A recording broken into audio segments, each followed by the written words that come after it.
Actes 2, 17, 21, dans les derniers jours, Dieu dit, je déverserai mon esprit sur tous les gens. Vos fils et vos filles prophétiseront, vos jeunes hommes verront des visions, vos vieillards rêveront. Même sur mes serviteurs, hommes et femmes, je déverserai mon esprit à ces jours-là, et ils prophétiseront. Je montrerai des merveilles dans les cieux ci-dessus et des signes sur la terre ci-dessous, du sang et du feu et des flammes de fumée. Le soleil sera tourné vers les ténèbres et la lune vers le sang avant la venue du grand et glorieux jour du Seigneur.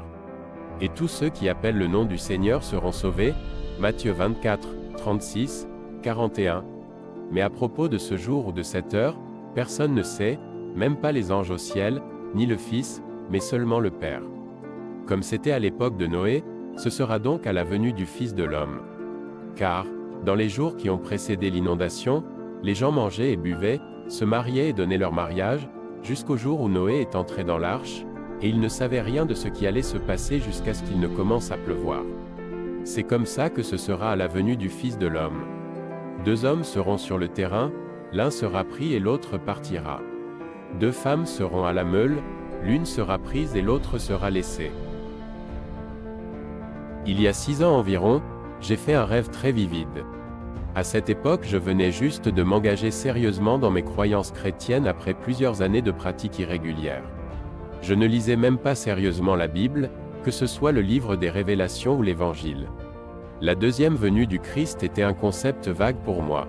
Le rêve que j'avais fait cette nuit était si vif, si puissant et si terrifiant que je n'avais pas réalisé à l'époque si c'était un rêve ou la réalité. Dans ce rêve, j'étais chez moi. Je regardais par la fenêtre dehors lorsque je remarquai qu'il faisait très sombre alors que nous étions censés être en plein jour. Je suis allé dans ma chambre et j'ai demandé à ma femme ce qui se passait. Elle m'a dit que les scientifiques partout dans le monde n'avaient aucune idée mais qu'il faisait sombre comme ça depuis 3 jours déjà.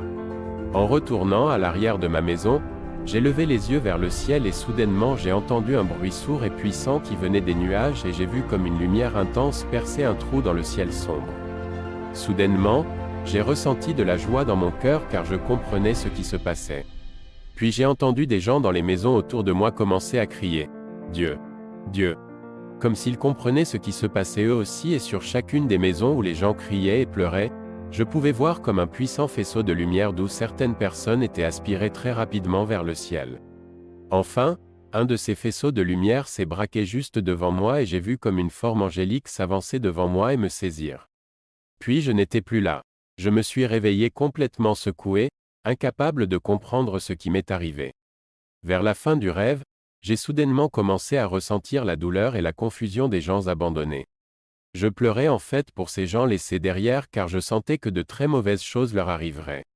J'ai également eu une courte vision de la façon dont cet événement affaiblirait Satan sur terre car il perdra soudainement le contrôle sur le destin des nations et il sera forcé à déchaîner tous ses pouvoirs démoniaques sur terre pour corrompre et détruire l'humanité avant la deuxième venue de Christ. Pendant de nombreux jours, j'ai gardé ce rêve pour moi en pensant que j'étais devenu fou ou que j'avais été drogué. J'ai fait de nombreux rêves prémonitoires dans ma vie et Dieu m'a accordé la capacité d'interpréter les rêves, mais je n'ai jamais eu un rêve de ce genre. En essayant de fournir une interprétation rationnelle des choses que j'ai vues, j'ai commencé à penser que peut-être que j'avais vu accidentellement le film « C'est la fin », avec Seth Rogen, une parodie hollywoodienne. Mais j'ai conclu que j'avais bel et bien regardé ce film pour la première fois 6 mois après avoir fait ce rêve. Alors j'ai pensé qu'un esprit maléfique m'avait attaqué cette nuit-là. Mais les mauvais esprits ne poussent pas les gens vers Dieu.